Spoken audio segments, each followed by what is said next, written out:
Hello à tous, j'espère que vous allez bien. Aujourd'hui, on se retrouve pour une nouvelle vidéo sur quelque chose qui m'a été beaucoup demandé sur ma chaîne principale. Aujourd'hui, on va voir le championnat du monde par équipe de 2024. Alors, on m'a pas demandé ça explicitement, mais j'avais fait un sondage pour savoir si vous vouliez que je raconte les histoires des échecs, enfin les histoires que je raconte dans mes vidéos tout simplement, mais en format échec, donc vraiment centré sur le jeu. Et vous étiez une majorité à m'avoir dit oui, et je pense que c'est bien. Parce que je suis quand même un nerd avant tout, hein, avant d'être un storyteller de renom, c'est faux. Du coup, je vais faire le championnat du monde par équipe, en format échec. J'ai 4 parties. Je vais vous donner du contexte, mais l'objectif, c'est pas d'entrer dans les détails du tournoi, hein. Ça va vraiment je vais vous raconter ce qui s'est passé, mais hem, si vous voulez plus de détails, allez voir la vidéo, sur ma chaîne principale, c'est beaucoup mieux. C'est narré, il y a de la musique, bref, il y a du dynamisme. C'est parti et commençons par le contexte. Alors, on est à la ronde 12 du championnat du monde par équipe. Hem L'équipe qu'on va regarder, c'est celle de Al Ain, donc l'équipe de Daniel Dubov, vous pouvez le voir ici. Daniel Dubov, ils sont à 19 points sur 22 quand ils rentrent dans cette ronde et ils doivent gagner parce que l'équipe de Chine, celle qui les suivait de 1 point, vient de gagner la ronde 12 et ils ont qu'un résultat possible s'ils veulent pas aller dans des prolongations, ils veulent gagner. C'est pour ça que ce match est très important parce que déjà il y a de l'argent à la clé, mais il y a surtout le titre de champion du monde. Et c'est pour ça que on va voir comment Al Ain, malgré une domination dans le tournoi plutôt aberrante, a peut-être fait un peu de singerie à la fin. Peut-être un petit peu. Parce que vous allez voir qu'on va commencer par la partie de Param Maxoudlou. Et si vous avez vu ma vidéo, vous savez ce qui s'est passé avec la partie de Param. Mais on va rentrer dans les détails. Du coup, Param, vous allez voir, c'est un truc qui va revenir souvent. Comme c'est la dernière partie et qu'ils jouent une équipe, un petit peu moins forte parce qu'ils ont déjà affronté les Magnus, les Nodirbek, tout ça, ils vont jouer des équipes un peu moins fortes. C'est pour ça qu'ils vont essayer de prendre des risques et jouer des Siciliennes un petit peu, enfin des ouvertures un peu tranchantes comme la Sicilienne Cannes, qui est pas une ouverture, très jouée au top niveau. Mais en fait, ils veulent sortir leur adversaire d'un territoire connu et confortable et même s'ils prennent des risques, même s'ils rentrent dans des positions un petit peu plus dangereuses, ils vont essayer de scorer des points comme ça. Ok, donc Param, qui a 200 points et l'autre plus que son adversaire, est en train de dominer. Parce que dans le tournoi, il fait des très bons scores. Je crois qu'il était. Je me souviens plus de son score, mais il dominait pas mal. Donc il est nettement favori quand il rentre dans cette partie. Et vous voyez que les pièces. Ah oui, d'ailleurs, j'ai pas mal de parties, donc je vais pas rentrer dans les détails. Je vais pas faire une vidéo de 1 heure. Je vais juste vous présenter les parties. Mais ok. KV-C6, les noirs n'ont pas le centre, mais c'est un setup de sicilienne. Tu joues sur les cases blanches, tu joues un petit peu. Tu vas probablement jouer D6, B6, enfin B6 ou B5. Peut-être tu vas jouer E5 aussi. Donc en fait, c'est une position assez intéressante et vous allez voir comment Param s'en occupe. D6, vous voyez qu'il veut contrer les E5 et peut-être jouer E5 dans le futur. Et Fou G5, joué par Rinat, qui est sa première erreur. Jusque-là, Rinat jouait pas mal, il a développé toutes ses pièces, vous voyez qu'il y a un avantage de développement. Et évidemment que les blancs sont mieux, ils sont toujours mieux, ils ont l'avantage d'espace, etc.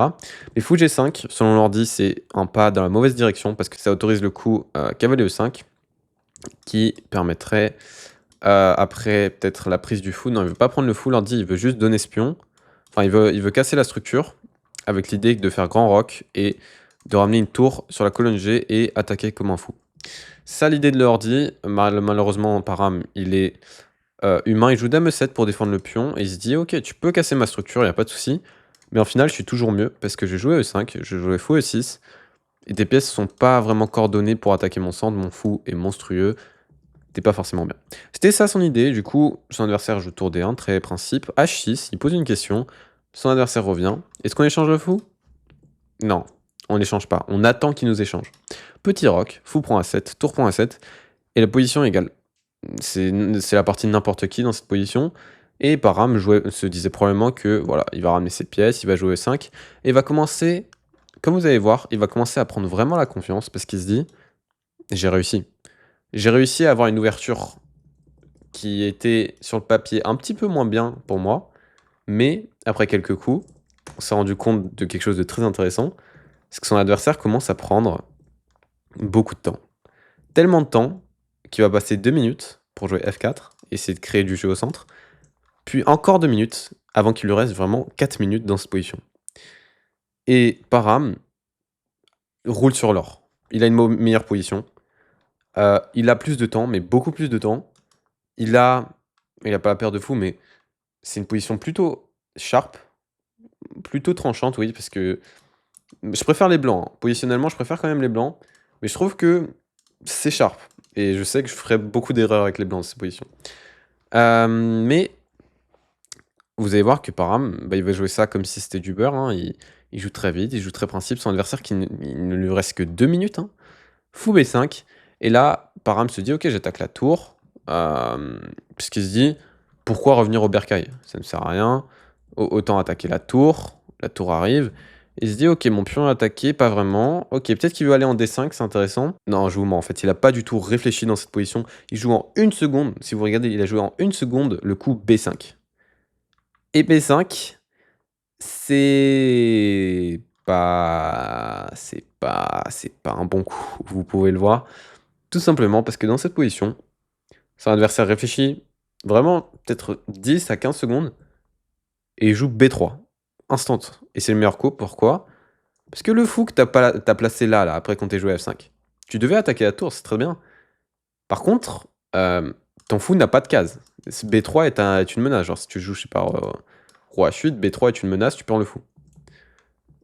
Donc, Parham se rend compte de sa connerie et se dit: «Oh merde, j'ai B4». Et son adversaire joue en 1 seconde cavalier ici. Et Parham se dit: «Mais après B4, j'ai toujours pas de case en fait».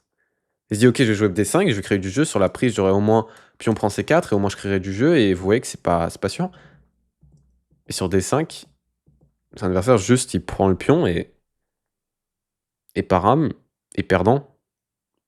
Parce qu'il peut pas reprendre, c'est défendu trop de fois. Cavalier E7, il a pris 1 minute, clairement 1 minute. Mais ça ne suffit pas. Son adversaire prend, cavalier prend, dame H3. Parham a juste une pièce de moins, net. Et ça montre déjà le potentiel de la partie parce que si Parham ne peut pas gagner son match, alors que c'est l'un des favoris sur l'équipe, ça veut dire qu'à lane, l'équipe de Dubov va avoir beaucoup de mal à remporter le championnat. Mais du coup, il essaye de créer du jeu. C'est quand même, il est 2000, c'est la partie la plus importante du tournoi, clairement. Il essaye de créer du jeu, il sacrifie des tours, il sacrifie des qualités pour récupérer un fou. Mais son adversaire, il est quand même grand maître et 2400 et il arrive à convertir au bout d'un moment. Et on arrive juste dans une finale où Parham a une qualité de moins. Et son adversaire va échanger les dames. Et quelques coups après, Parham va abandonner parce que son adversaire sacrifie et pousse le pion. Et ça fait très très mal. J'ai un clip de Parham dans la vidéo où j'aurais pu mettre plus, je suis déçu, mais Parham, il est très émotif comme joueur. Et quand il s'est rendu compte qu'il a fait perdre un point si important dans le tournoi, il était vraiment triste, il était vraiment stressé. Et quand le championnat s'est terminé, je vais pas spoil, mais vraiment il était très émotif et ça a été beau. Quand j'ai fait le montage, j'étais assez touché quand même parce que, bah, quand même, ça montre que des gens sont investis dans leur partie, et c'est beau. Bon bref, arrêtons de grandiloquer parce que même si Parham a perdu, une histoire tragique, hein, Dimitri Andrekin, un autre équipe de l'équipe de Dubov qui joue une ouverture, j'ai jamais vu ça de ma vie. Parce que j'ai déjà vu ça dans je sais pas, dans la, comment ça s'appelle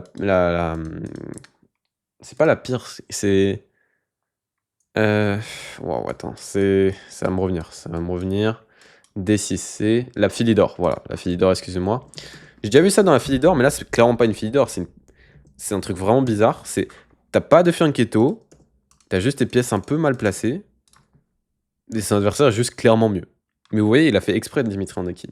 Et Dimitri, il va sauver la défaite de Parham. Parce que il sait très bien que, enfin, lui, il est clairement favori. 400 points Elo, tu fais pas grand chose, hein, même si t'es maître fidé. Dimitri, il montre pourquoi il a atteint le top niveau il y a quelques années. Et finalement, en 23 coups, Dimitri qui gagne sur un adversaire qui n'essaie même pas de jouer parce que tour H8 arrive, fou prend H3 arrive, ces pièces qui ne servent à rien, ce fou qui est enterré.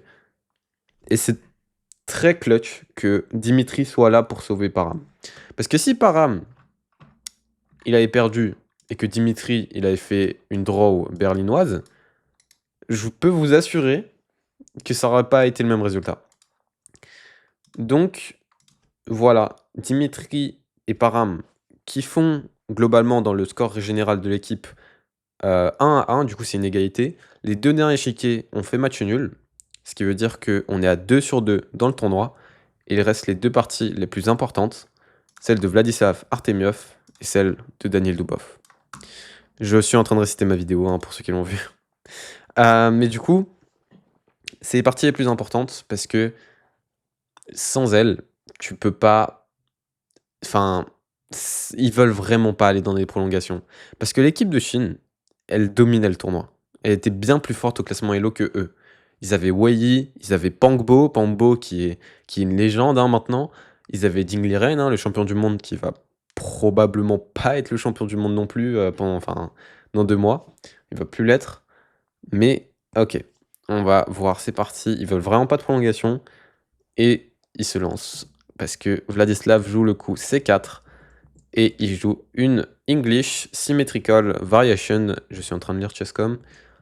Et ça commence à vite devenir un petit peu intéressant quand Vladislav essaye de créer du jeu pour D4. Et il le joue tout de suite, immédiatement même.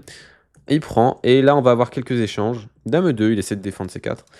Et en fait, c'est pas. Vladislav, dans cette partie, il a fait quand même une mauvaise décision dans le sens que il aurait pu faire une ouverture beaucoup plus tranchante, beaucoup plus intéressante, avec plus de jeux.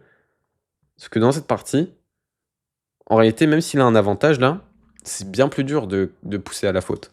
Parce que vous allez voir qu'au bout d'un moment, son adversaire, il est quand même grand maître et il va le prouver. D'ailleurs, je sais pas pourquoi il est autant sous-classé. Je crois que quand j'ai regardé, il était 2000. Je crois que c'est son elo rapide, mais on va mettre son elo lent quand même parce que c'est un peu de respect. Il est 2495, il va le prouver, tu vois. C'est pas comme si. Voilà, c'est pas un 500 elo, il sait quand même jouer. Et là, il va montrer que même si Vladislav, il a un avantage pour l'instant, finalement, après quelques coups, c'est même pas si clair.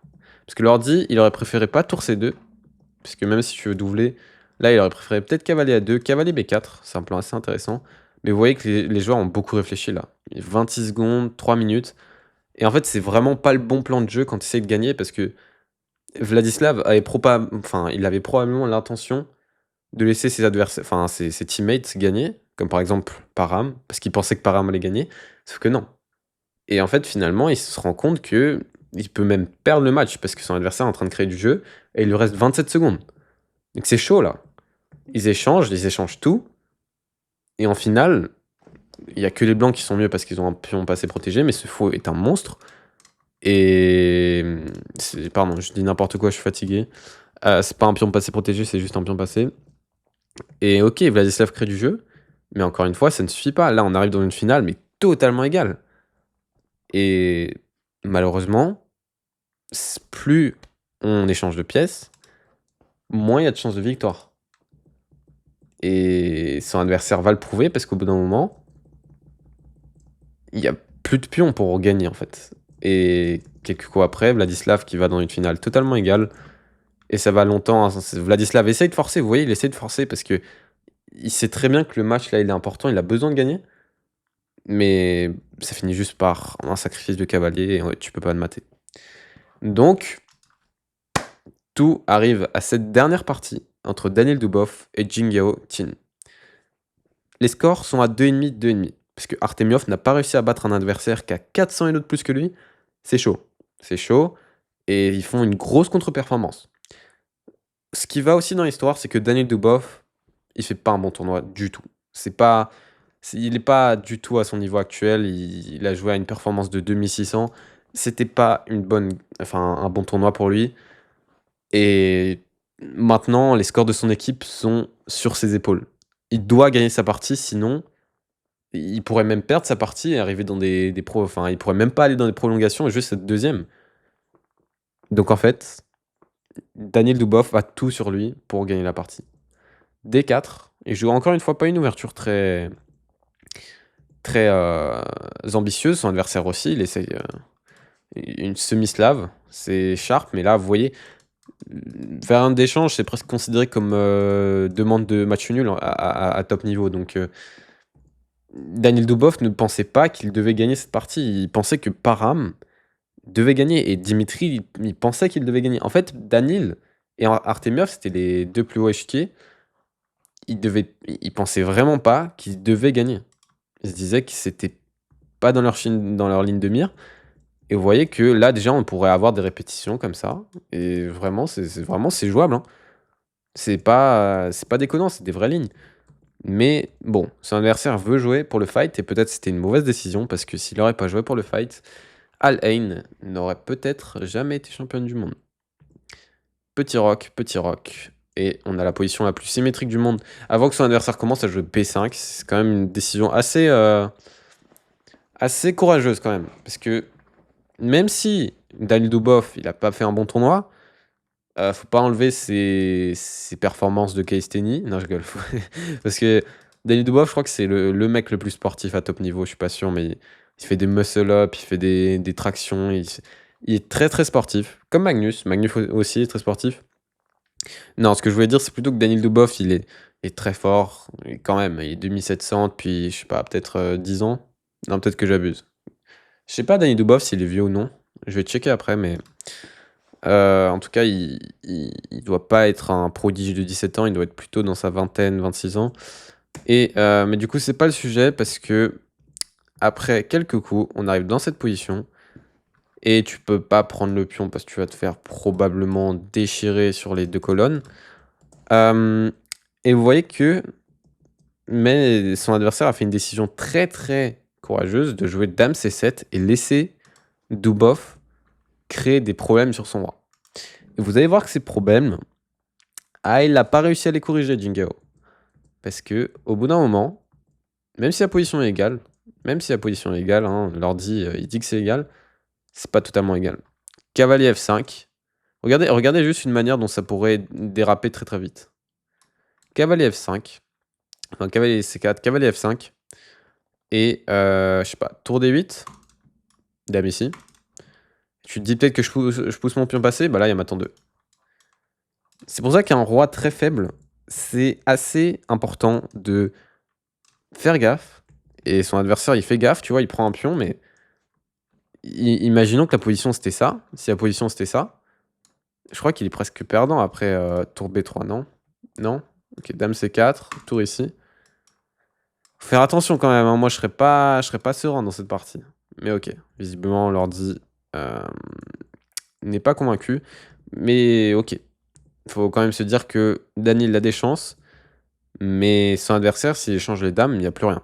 Et Daniel en a conscience. Du coup, il essaye de ramener ses tours, il essaye de créer du jeu, mais son adversaire a une défense impénétrable. Il a un pion de plus quand même. Et là, Daniel amène sa tour. Tu peux faire des échanges, mais non, il échange comme ça. Et on dirait que vraiment, Jingao a une défense parfaite. Il y a une forteresse presque. A5, il commence même à pousser son pion passé maintenant. Dame F4, un Dubov essaye, il essaie de créer du jeu ici. Son adversaire doit faire attention, il joue ici pour être sûr de faire un échange de dames, parce que cette position, il n'y a que les noirs qui gagnent avec ce pion passé. Donc peut-être que Daniel va même perdre la partie, hein. Finalement, c'est pas si sûr. Du coup, il joue dame E4 maintenant, il attaque la tour B8.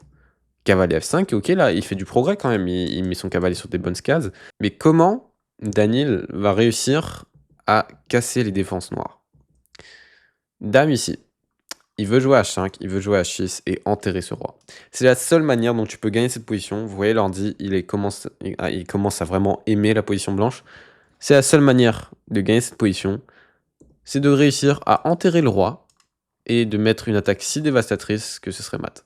Et là, un très très joli coup par Daniel. Non, pas tout de suite, mais ici, dame à 8. Sacrifice de dame. Bon, tu peux pas vraiment prendre parce qu'il y aurait échec. Pardon, dame G8. Tu reprends G8 et tu pourrais prendre D4 et il n'y aurait plus rien. Du coup, son adversaire le voit, il est quand même GM. Dame G8 joué par son adversaire. Vous voyez qu'il était pas enfin, il s'y attendait quand même. Daniel a pris du temps à jouer ce coup, il a pris 3 minutes et c'est peut-être sa seule chance. C'est que son adversaire l'avait vu venir, mais son adversaire, il lui reste 30 secondes et tout peut arriver. Dubov qui maintenant se rend compte qu'il va être obligé d'échanger des pièces, mais il est mieux. Mais il est clairement mieux, tout simplement parce que la structure est meilleure. Si le pion était là, et que le pion était là, dead draw. Tu peux signer la nulle, il n'y a que dalle. Pour les blancs ni les noirs, c'est terminé. Mais c'est pas le cas. Et Dubov gagne un pion, et il est même mieux. Tour ici, il attaque la tour, dame F8 et H5. Malheureusement, c'est ici que Dubov a perdu son avantage. H5 n'était pas le plan recommandé par l'ordi. Lui, il voulait vraiment jouer tour F5, tour ici et dame ici. H6 aurait été forcé et tu crées des faiblesses. L'ordi joue simplement tour F6, tour F5. Tu induis une erreur adverse, enfin un affaiblissement adverse et tu l'attaques. Et sur ici, dame C4, j'attaque F7. Et tu vas ici, dame C5 ou dame D3. Tu crées du jeu, tu crées des faiblesses. La manière dont il a joué H5, il a joué H6, mais c'est une faute. Parce que maintenant, la case G6, elle va servir comme répertoire pour la tour, pour se défendre. Et Dubov a clairement l'avantage. Il n'y a que lui qui peut gagner, et son adversaire a une défense impénétrable. Dame C1, tour G6, et tu peux pas échanger les tours. Si tu échanges les tours, tu peux signer la feuille, il n'y a rien. Donc, il est obligé de jouer dame F4, parce qu'il se dit, sur tour prend, très joli, hein, faut faire attention. C'est un Tsuk-Tsang. Peu importe le coup que tu fais dans cette position, t'es mat. C'est fou, hein. Sauf dame prend. Seul coup, sacrifice de dame. Donc, faut faire très attention, très joli coup. Hein. Son adversaire joue quand même dame E8. Ici, c'est littéralement le climax de ma vidéo, si vous parlez en termes storytelling. C'est le point culminant. Parce que dans cette position, son adversaire, il lui reste 1 seconde. 1 seconde et il joue dame E8. Il gagne 10 secondes à chaque coup. Et ce qui se passe, c'est que l'ordi veut jouer dame E7. Et c'est dur à faire comme décision parce que tu te dis, attends, dame B8, dame F8, dame prend, roi prend, tour prend, mais j'ai un pion de plus, mais en final je suis gagnant là. C'est quoi ça? Mais en fait, non. Et c'est ça qui est fou. Et c'est son adversaire, c'est probablement ce qu'il a raté. Parce qu'il peut pas, en 12 secondes, tu peux pas vraiment évaluer cette position. Genre, sérieusement, c'est difficile à évaluer. Genre, honnêtement, bah voilà, les noirs sont déjà trompés. Ils doivent aller en E7. C'est très important. Très très important, ils doivent aller en D6. Parce que quand tu viens là, je vais te faire une opposition. Non, c'est même pas ça. Roi D5. Parce que le temps que tu prennes mon pion, roi E5, que tu avances, tu peux pas avancer. F4, roi E6.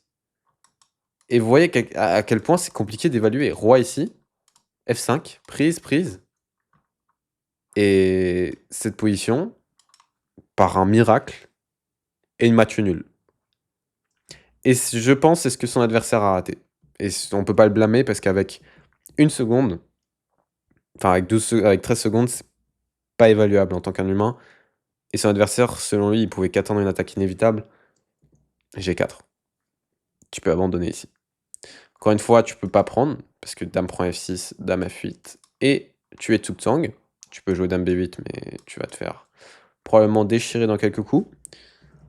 Donc tu peux pas prendre la tour. Et si tu peux pas prendre la tour, tu te prends G5. Et maintenant, c'est terminé. T'avais qu'une seule chance, c'était de jouer dame E7 et forcer l'échange des tours. Parce que si tu joues dame E7, t'as pas le temps de jouer G4. Tu forces un échange de tours et si tu recules, au moins je crée du jeu, je peux jouer dame D6, essayer d'échanger. Finalement, après G4, G5, dame E7 ne marche plus. Parce qu'en fait, t'attaques rien et là, je sais pas, dame B8 probablement marche. Dame E5, ouais. Ok, très joli, t'empêches dame E7, tu menaces ça. Terminé. Donc maintenant que tu peux plus jouer ça, son adversaire juste attend. Et finalement, c'est pas si dur à convertir hein, quand on est l'un des meilleurs joueurs du monde. Parce que vous allez voir ce qui va faire gagner la partie. C'est ce coup G6. Et ça, c'est l'une des seules manières de gagner, je crois. C'est de jouer G6. Et quand tu peux jouer un coup qui se fait prendre par 2 pions, tu sais que t'es perdant. Pion prend G6, H7, roi prend, tour F7, dame prend F7 et dame prend F7. Et maintenant, c'est qu'une question de conversion. Et Daniel Dubov sait convertir avec une dame de plus, même s'il faut être au courant des petites forteresses, mais là, c'est pas le cas parce que t'as pas assez de pions et t'as pas. Enfin, si t'as assez de pions, mais j'ai un pion de plus, donc ça se compense. Bref, c'est la première fois que je fais ce format. Je suis pas un très bon storyteller en improvisation, donc ça va venir. Si vous voulez rejoindre mon Discord, non, c'est pas si vous voulez, rejoignez mon Discord, le mec qui te donne des instructions. Non, c'est sérieusement, rejoignez mon Discord. Là, il y a quelques jours, j'ai j'ai organisé un événement où je vais vous mettre un screen à l'écran probablement. C'était n'importe quoi, donc j'adore ma communauté. Je vais essayer d'améliorer mon storytelling. Évidemment, je vous l'ai dit, hein, dès le début, je fais cette chaîne à la fois pour partager ma passion, mais aussi pour progresser, dans tout ce qui est éloquence, tout ça, donc voilà. Et voilà. J'espère que ça vous a plu. C'était Nox. Ciao.